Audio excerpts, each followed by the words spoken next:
Puji Tuhan. Shalom. Selamat pagi Bapak Ibu sidang jemaat yang dikasihi oleh Tuhan Yesus Kristus. Ya puji Tuhan, kita bersyukur kepada Tuhan sudah dikasihi oleh Tuhan karena ini minggu merupakan minggu yang kedua kita ibadah bersama-sama. Setelah kita dikurung selama kurang lebih 9 minggu, kita hadir masing-masing, kita ketemu melalui udara. Dan pagi ini kita bisa boleh ada bersama-sama. Namun hari ini masih juga ada yang pemerintah sudah berikan kesempatan untuk beribadah, ada yang sudah keasikan di rumah, ada yang sudah keenakan di rumah jadi nggak mau datang. Puji nama Tuhan, sudah dikasih oleh Tuhan Yesus Kristus. Pagi ini saya akan sampaikan firman Tuhan buat kita di dalam kitab Yohanes, Injil Yohanes pasal yang ke-15 ayat yang ke-4. Injil Yohanes pasal ke-15 ayat yang ke-4 sudah dikasih oleh Tuhan. Cukup satu ayat saya akan sampaikan buat kita pada pagi hari ini.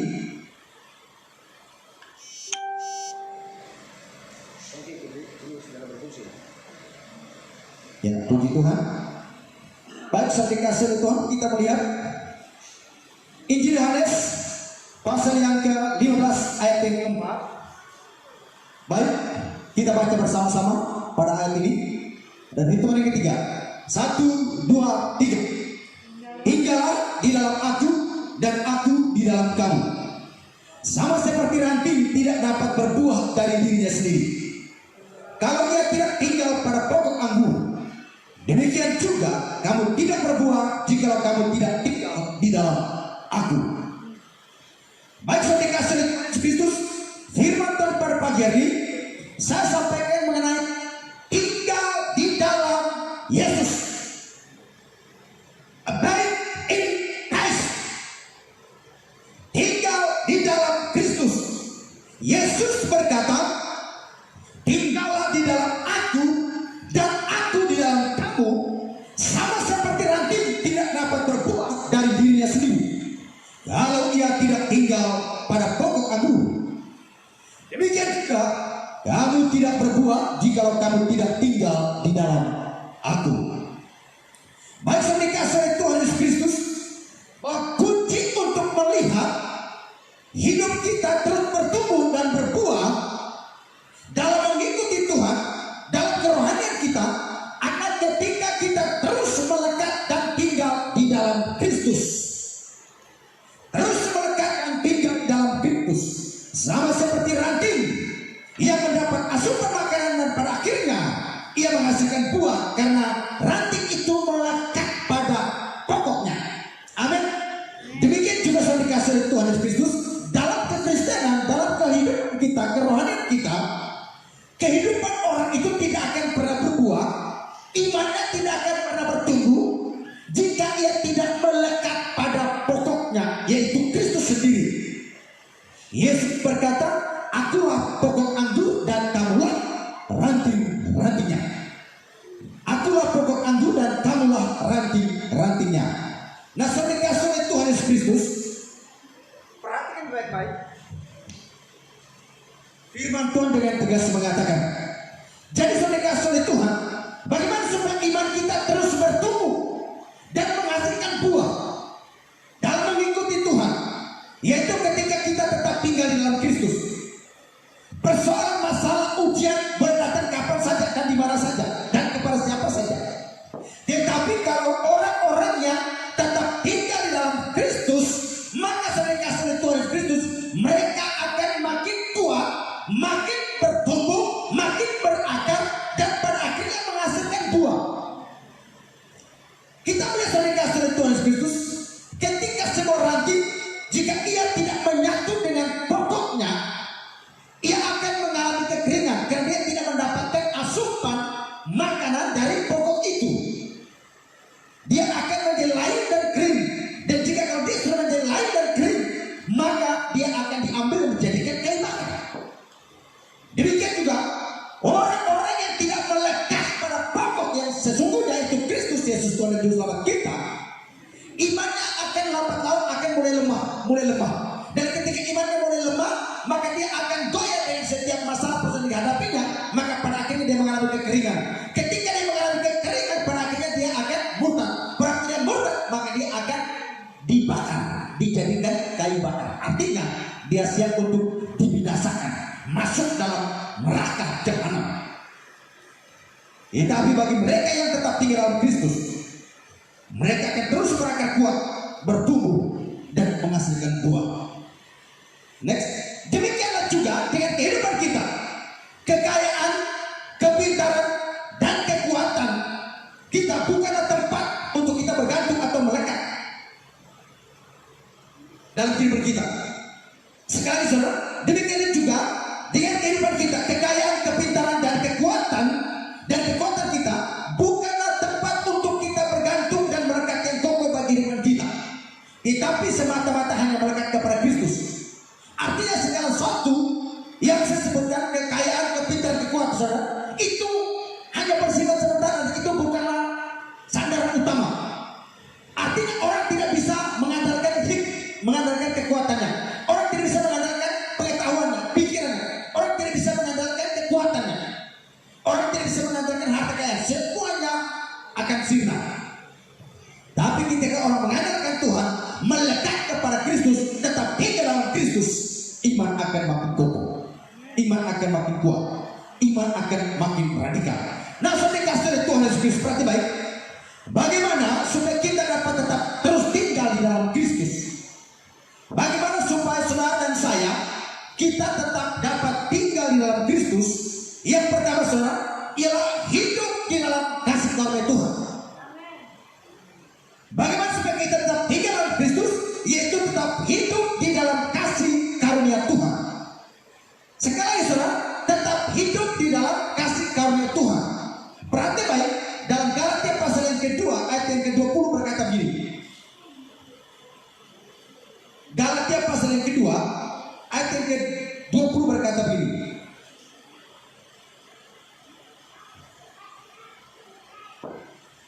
Baik, saya bacakan. Galatia pasal yang kedua ayat yang ke-20 berkata begini. Namun aku hidup, tetapi bukan lagi aku sendiri yang hidup, melainkan Kristus yang hidup dalam aku. Dan hidupku yang hidup sekarang dalam daging adalah hidup oleh iman dalam Anak Allah yang telah mengasihi aku dan menyerahkan dirinya untuk aku. Jadi Paulus mengatakan bahwa aku hidup, tetapi bukan lagi aku sendiri yang hidup, melainkan Kristus hidup di dalam aku. Artinya Paulus benar-benar hidup di dalam kasih karunia Tuhan. Paulus benar-benar hidup dalam kasih karunia Kristus. Jadi berarti saudara, hidup di dalam kasih karunia Tuhan. Itulah yang akan membuat kita tetap terus melekat pada pokok yang sesungguhnya, yaitu Kristus. Tetap hidup dalam pokok yang sebenarnya, hidup di dalam kasih karunia Tuhan. 2 Korintus pasal yang ke-12, 2 Korintus pasal 12 ayat 7 sampai 9. Baik saudara dikasih oleh Tuhan, 2 Korintus pasal yang ke-12 ayat 7 dan 9. Saya bacakan. 2 Korintus pasal yang ke-12 ayat 7 dan 9. Ayat 7 dan 9.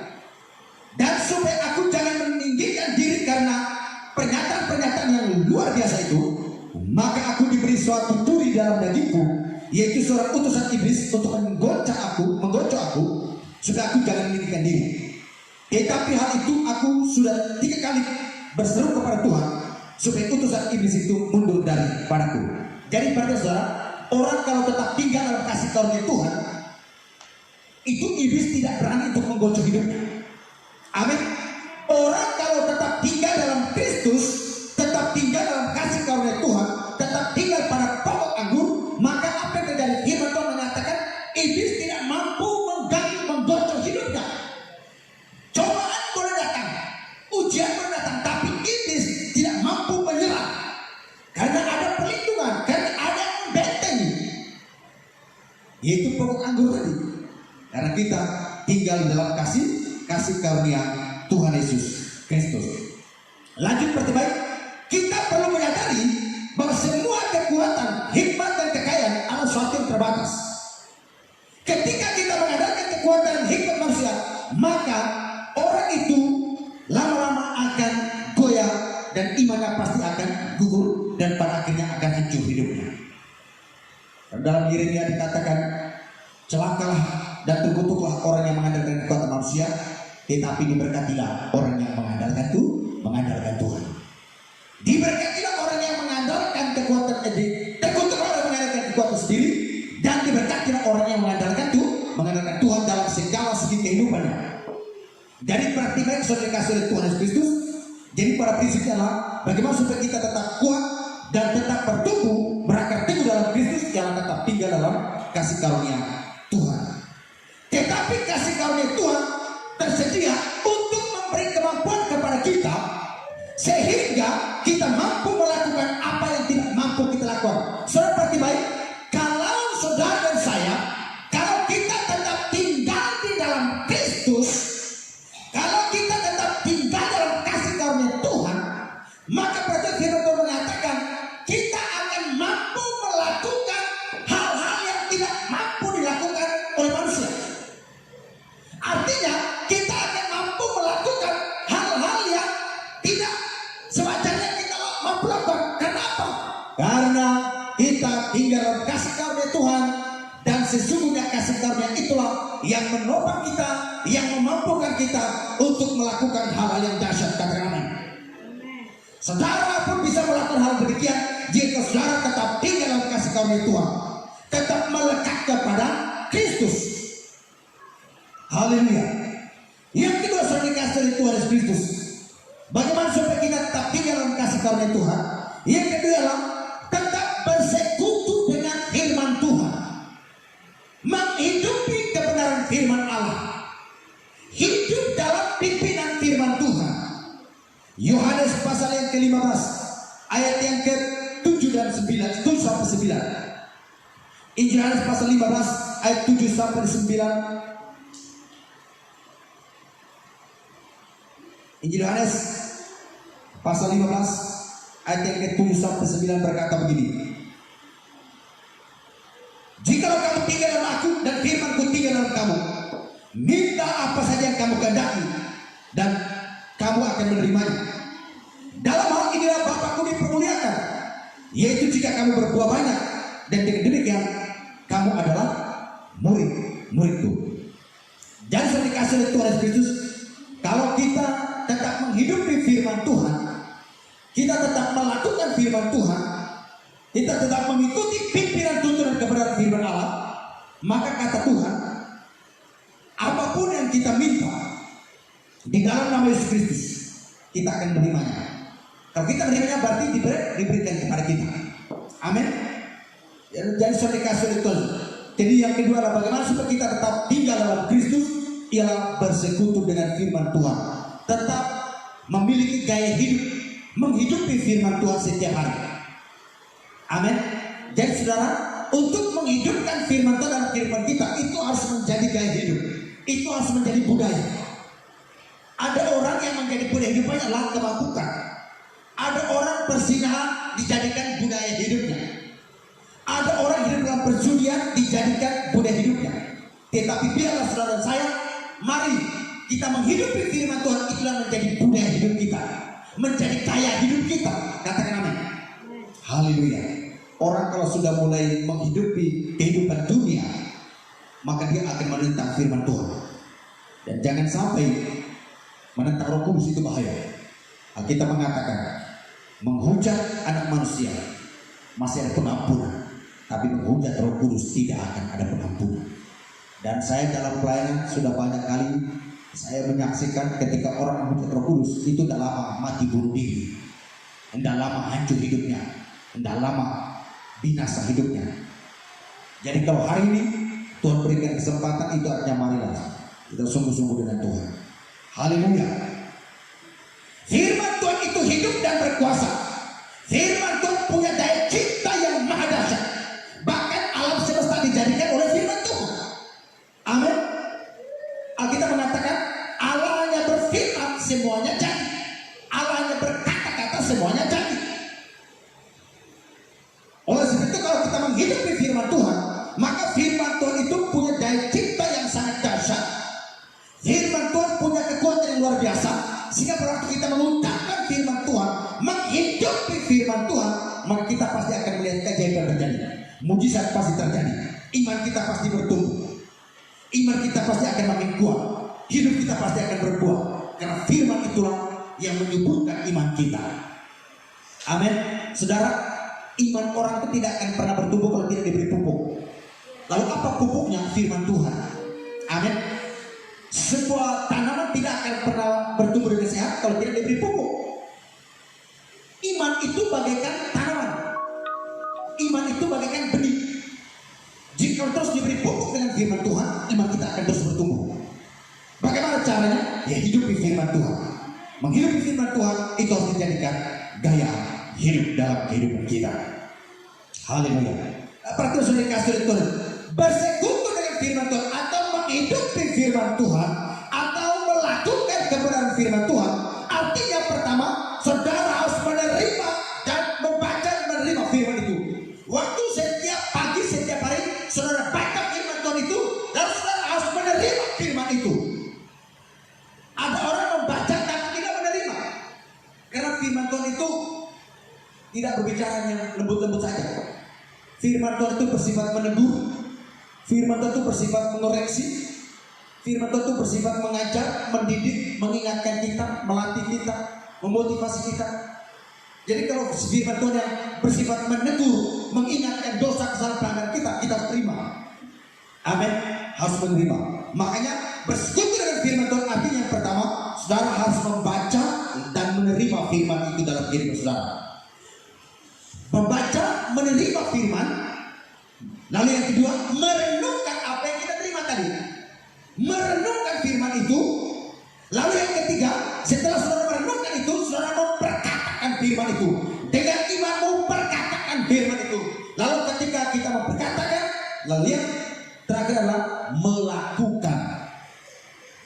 Jadi sekali perhatikan, ada 4 prinsip untuk bersekutu dengan firman Tuhan atau menghidupi firman Tuhan.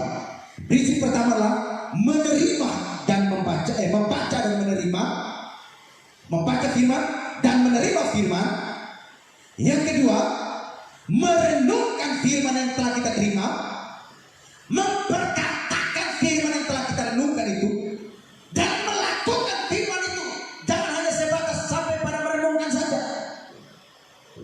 Kalau hanya sebatas sampai merenungkan saja, firman itu belum berkuasa.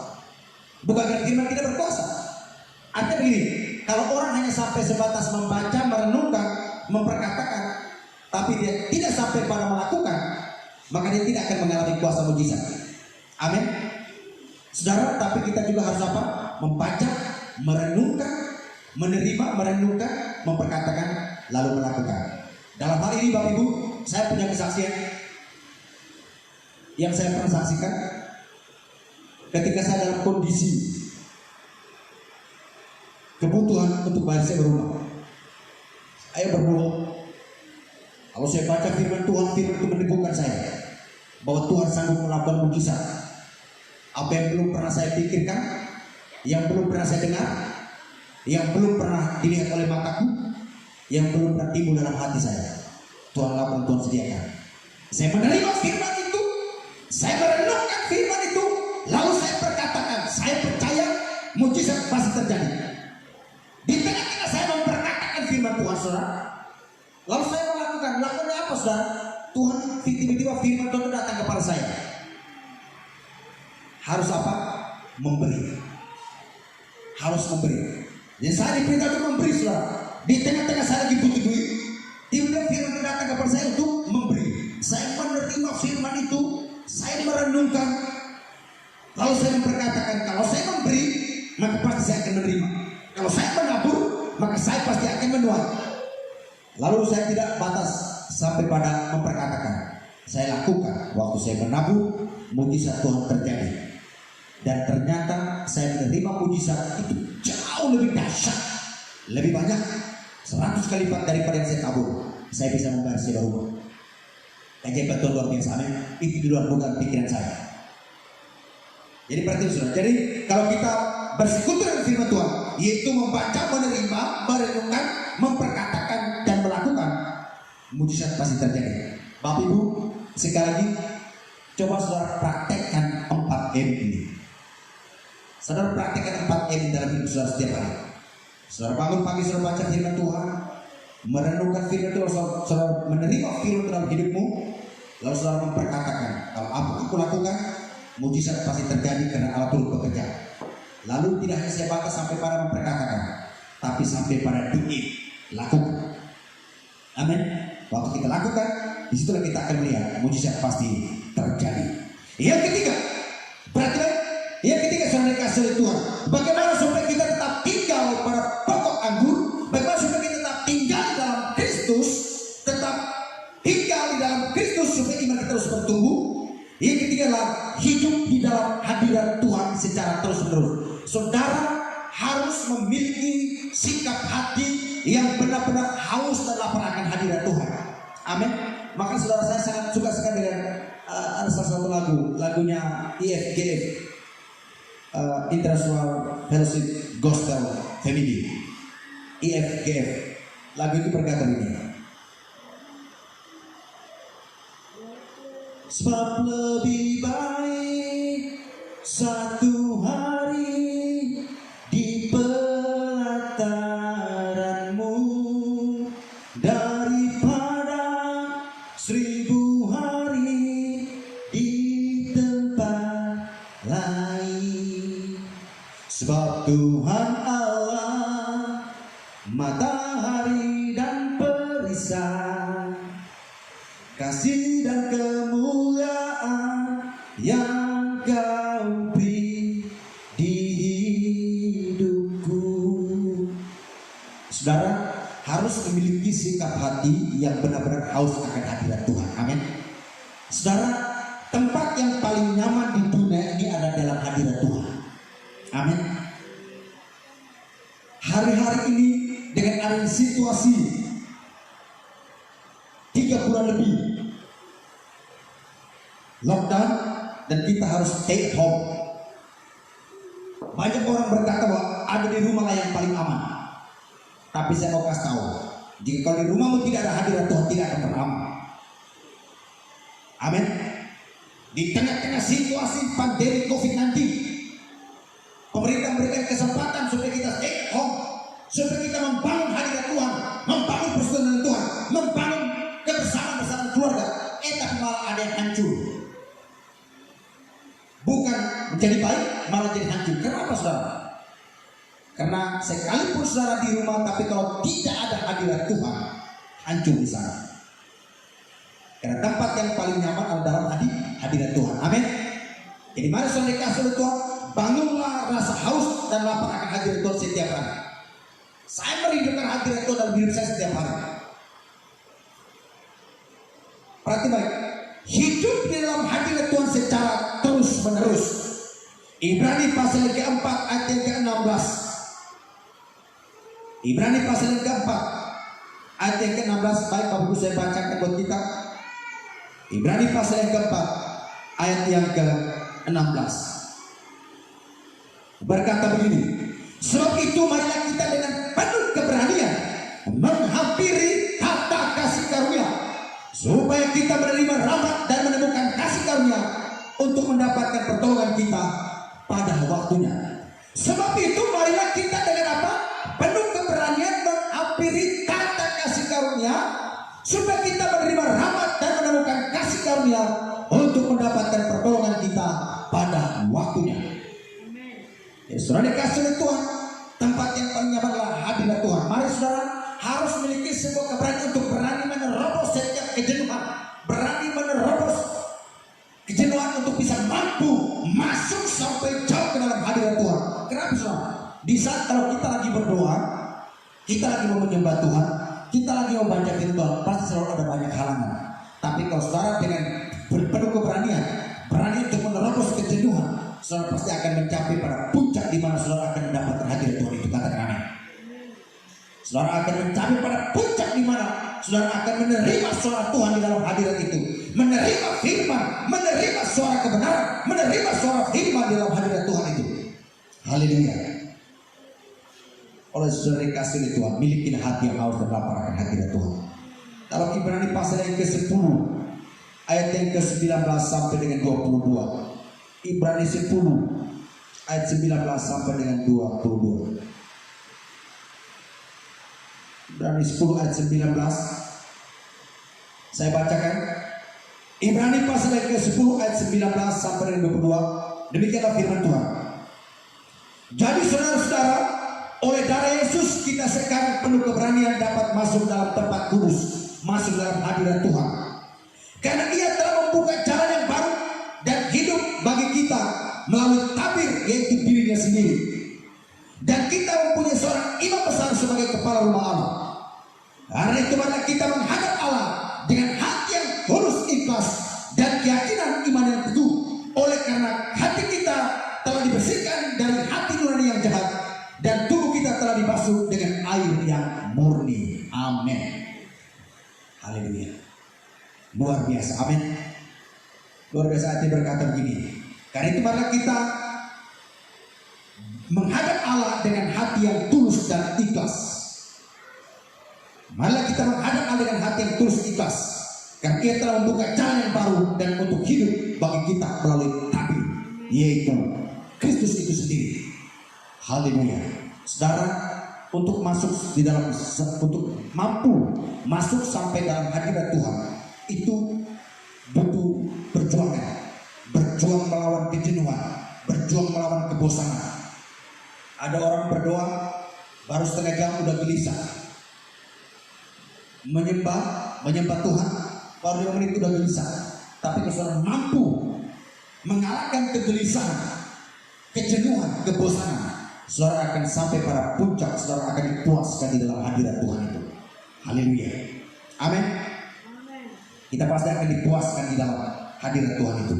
Tuhan tidak lagi berdiam dalam sebuah bangunan secara fisik. Tuhan kini berdiam dalam hidup orang percaya. Hidup orang percaya adalah tempat kediaman Allah yang sejati.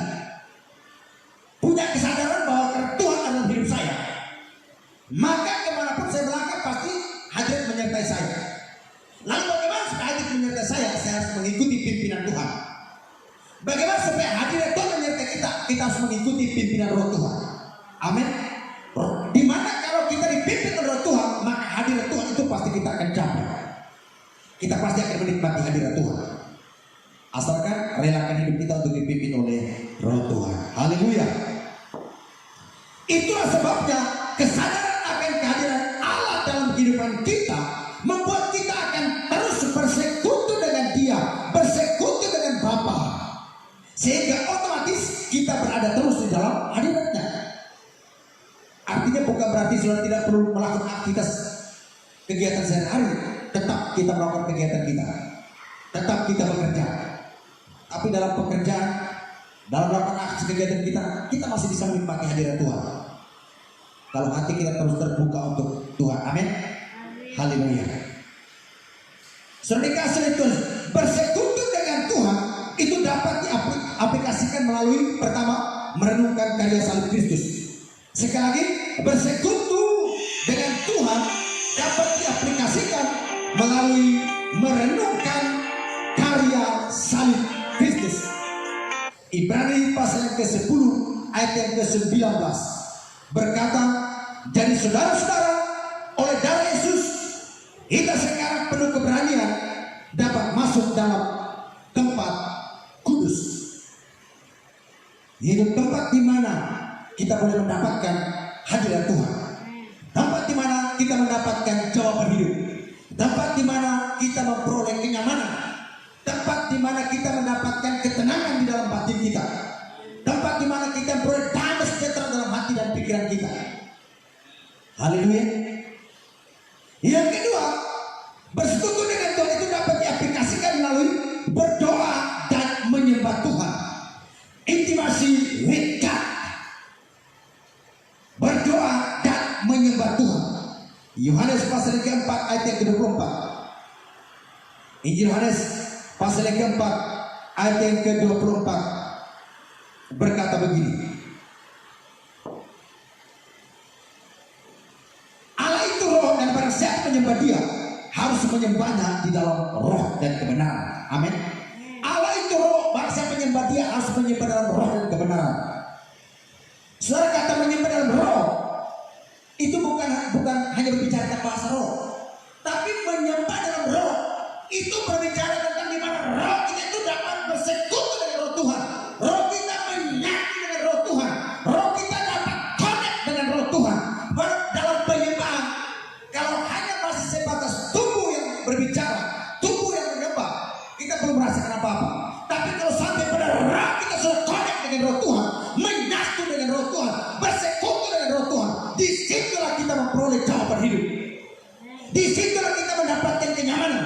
Disitulah kita mendapatkan ketenangan hidup kita. Haleluya. Haleluya. Matius pasal yang ke-6 ayat 9 sampai 13. Matius pasal yang ke-6 ayat 9 sampai dengan 13. Demikianlah firman Tuhan.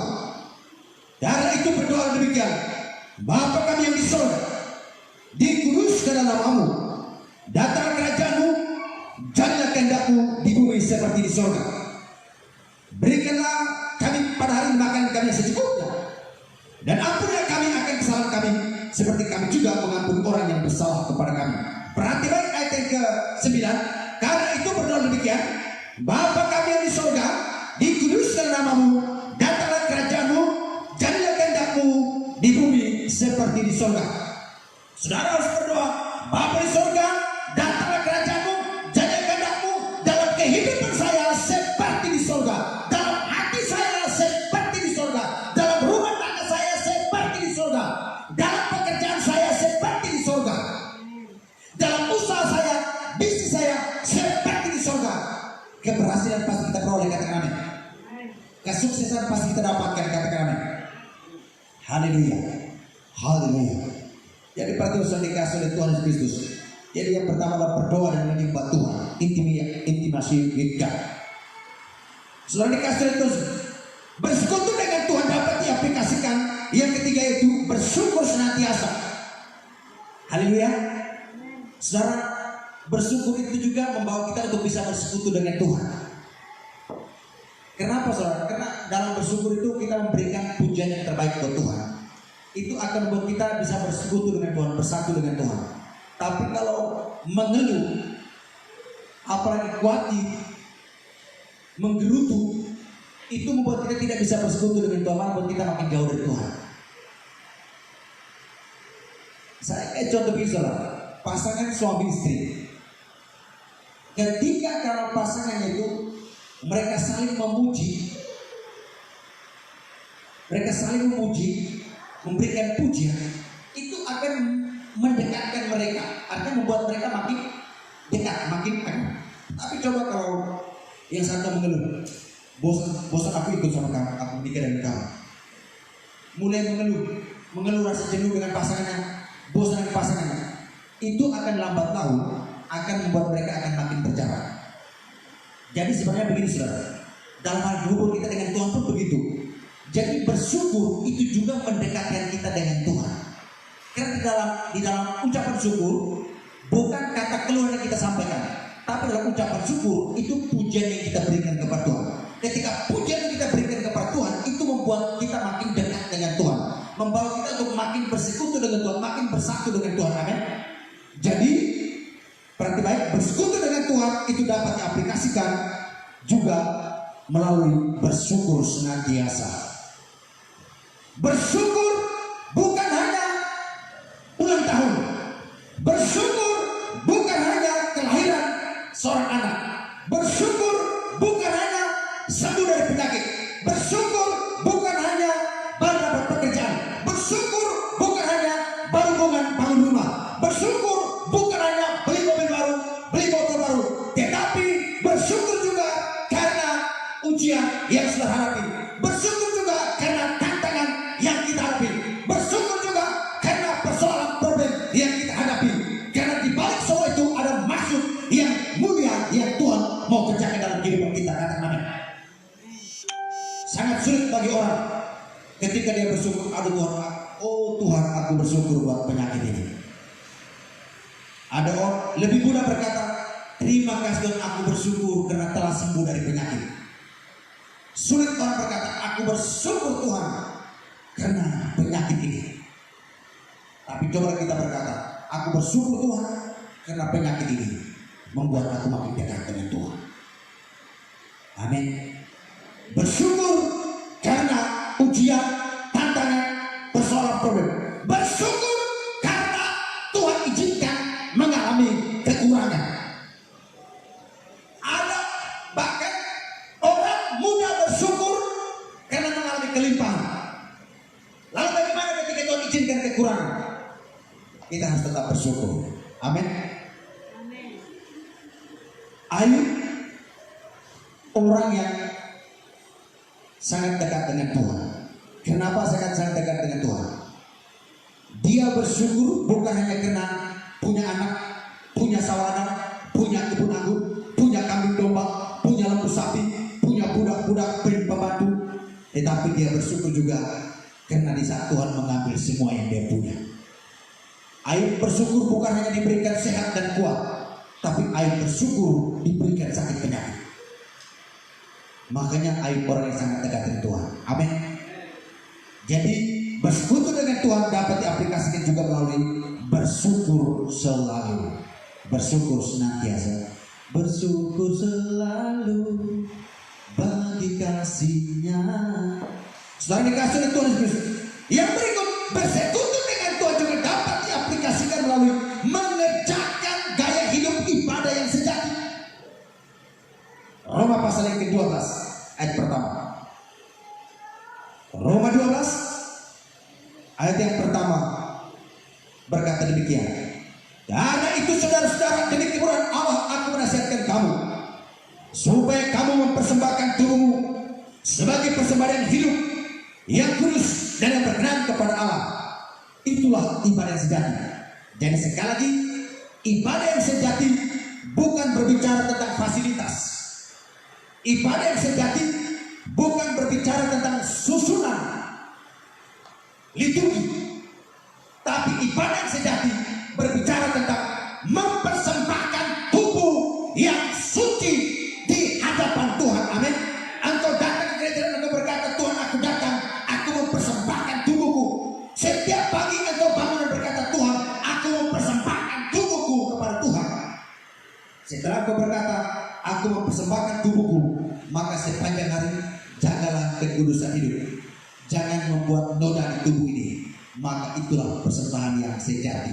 Itulah ibadah yang sejati. Amin. Sekali lagi Bapak Ibu, hari-hari ini banyak orang pikiran mereka diputakan tentang ibadah yang sejati, sehingga mereka berpikir bahwa ibadah yang sejati adalah kita harus mempersiapkan fasilitas yang lengkap. Itulah ibadah yang sejati. Ibadah yang sejati adalah kita harus mengatur susunan liturgi yang rapi.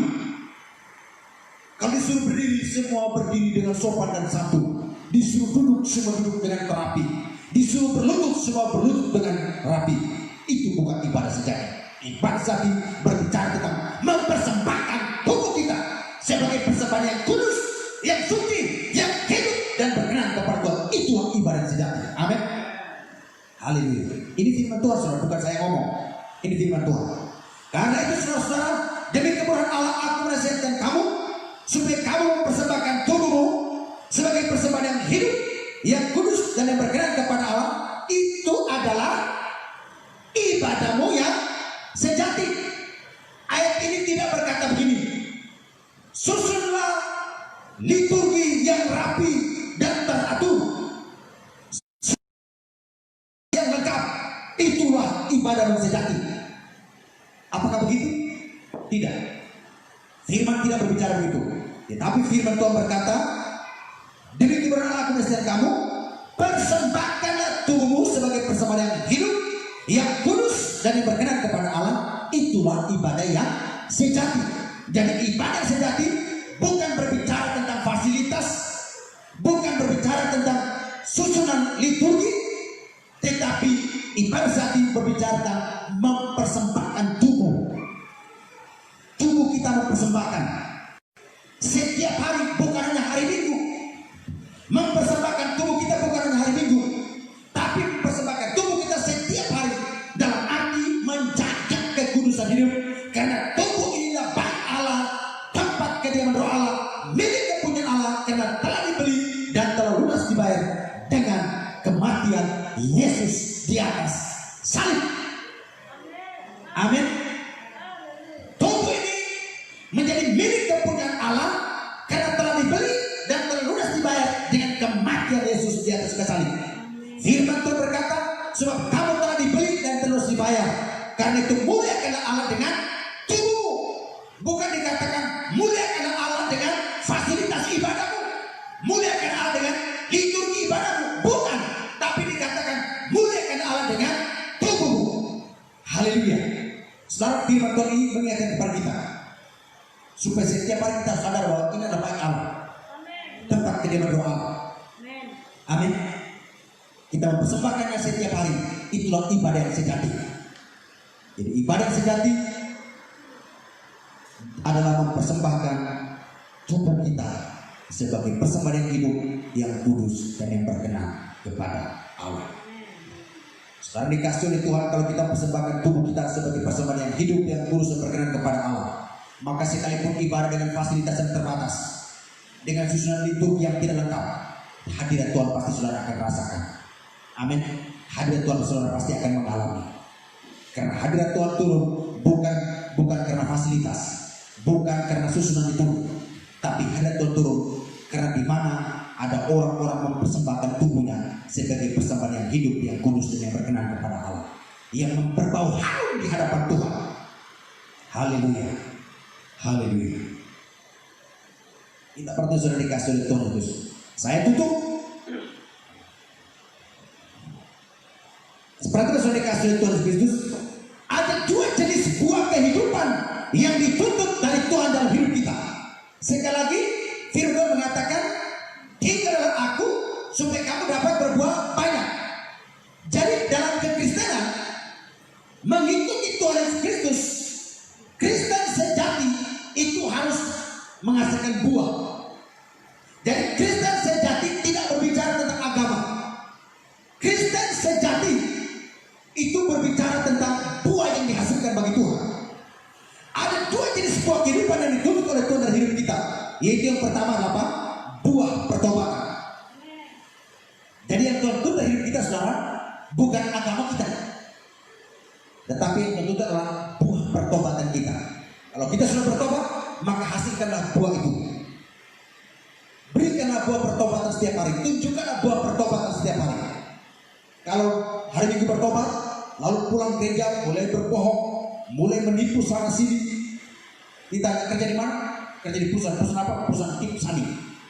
Apa itu perusahaan tipu sani? Tipu sana sini. Tapi sudah dikasih oleh Tuhan, buah pertobat itu harus benar-benar dihasilkan setiap hari. Amin. Yang dulunya suka berbohong, mulailah berkurang berbohongnya. Yang tadi suka menipu, mulai tidak tipu lagi. Yang suka mencuri, mulai tidak mencuri lagi. Yang suka malas-malasan, mulai tidak malas-malas lagi. Itu yang disebutkan apa? Buah pertobatan. Jadi perhati baik. Yang Tuhan itu terakhir kita lah harus menghasilkan buah.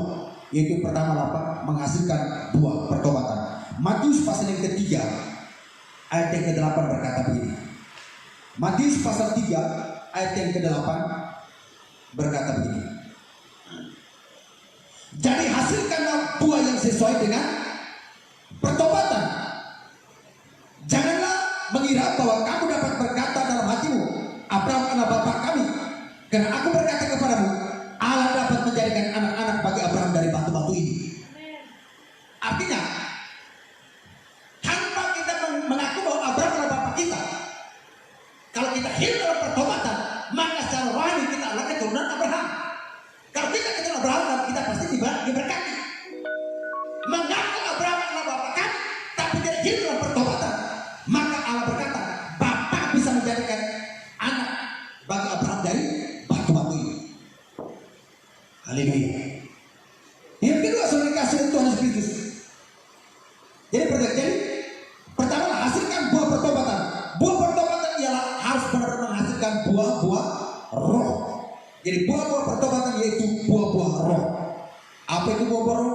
Kasih, sukacita, damai sejahtera, kesabaran, kemurahan, kelemah lembutan, penguasaan diri.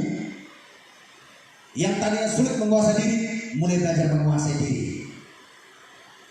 Yang tadi hidup dalam kebencian, amarah, sakit hati, kepahitan, mulai mengasihi. Yang tadi hidup dalam amarah, mulai mengampuni. Yang tadi sulit bersukacita, sekarang mulai bersukacita. Yang tadinya sulit sabar terhadap orang lain, mulai belajar sabar. Itulah buah-buah pertobatan. Haleluya. Dan buah yang kedua yang dituntut adalah buah pertobatan jiwa-jiwa. Jadi pertama adalah buah pertobatan kita, yaitu buah roh. Lalu yang kedua, buah pertobatan kita harus menghasilkan buah pertobatan bagi orang lain. Amin. Jadi buah pertobatan jiwa-jiwa. Saudara, renungkan baik-baik poin ini. Sejak saudara mengenal Tuhan, bukan sejak saudara jadi Kristen ya. Karena kalau saudara saya jadi Kristen dari dalam kandungan sudah jadi Kristen. Tapi sejak mengenal Tuhan secara pribadi sampai hari ini, renungkan baik-baik. Sudah berapa jiwa yang kau bawa untuk Tuhan? Ataukah kau berpikir jangankan bawa jiwa Tuhan, urus diri sendiri aja masih jatuh bangun. Minggu bertobat, Senin Jumat kumat, Minggu bertobat, Senin Selasa Rabu Kamis kumat. Atau saudara mulai berkata, Tuhan, ini yang aku bawa untuk Tuhan. Persembahan yang terbaik adalah mempersembahkan tubuh kita sebagai persembahan yang hidup yang kudus dan berkenan kepada Tuhan. Yang kedua, mempersembahkan pertobatan jiwa-jiwa baru bagi Tuhan. Amin. Jadi perhati baik. Next, yang berikut, tuntut Tuhan yang berikut adalah buah pertobatan jiwa-jiwa. Haleluya. Hasilkanlah buah pertobatan. Bagaimana caranya? Saudara harus mulai bersaksi. Buktikan, tunjukkan buah pertobatan saudara. Mulai bersaksi, ceritakan kabar baik kepada orang lain. Bawa mereka untuk Tuhan. Jangan sampai orang yang kita bawa malah dibinasakan pula. Hasilkan buah pertobatan. Buah pertobatan diri hidup kita dan buah pertobatan jiwa-jiwa. Maka pada waktu engkau meninggal, engkau menghembuskan nafas terakhir, saya yakin dan sangat yakin ribuan bahkan jutaan para malaikat, mereka memberikan tempik sorak yang sangat meriah, bersukacita menyambut kedatangan saudara dalam kerajaan surga. Karena saudara datang dengan membawa hidup yang kudus dan membawa persembahan jiwa-jiwa yang begitu banyak. Tapi jangan sampai saudara datang hanya membawa pertobatan saudara, tapi tidak ada yang mengikuti saudara. Semua malaikat bersedih kasihannya dia datang sendirian. Apalagi waktu datang mereka dalam rokok pakaiannya kotor sekali, penuh dengan noda dosa. Tapi kalau datang dengan pakaian bersih, hidup dan kekudusan, demikian juga begitu banyak orang yang mengikuti saudara, ada banyak kotor jiwa baru. Malaikat jutaan malaikat selalu mereka bersorak-sorai menyambut kedatangan saudara. Haleluya. Next. Sebab setiap orang yang tidak menghasilkan buah, sesungguhnya kapak sudah tersedia di tangannya untuk memotong dan membuangnya ke dalam api.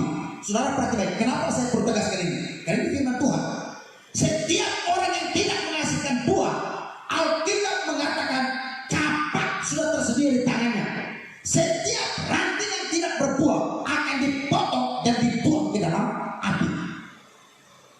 Hasilkanlah buah pertobatan hidupku, yaitu dengan buah-buah roh, dan hasilkanlah buah pertobatan jiwa-jiwa baru bagi Tuhan, supaya kapak tidak tersedia bagimu. Haleluya. Dalam Matius pasal yang ketiga ayat yang ke-10,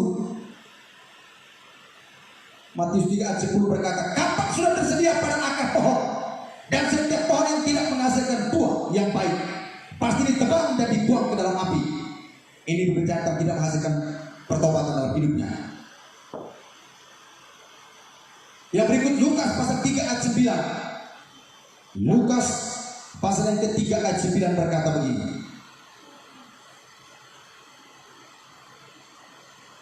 Kapak sudah tersedia pada akar pohon, dan setiap pohon yang tidak menghasilkan buah yang baik akan ditebang dan dibuang ke dalam api. Jadi mari hasilkanlah buah pertobatan dalam kehidupan kita. Haleluya. Jadi hasilkanlah buah yang baik bagi kemuliaan nama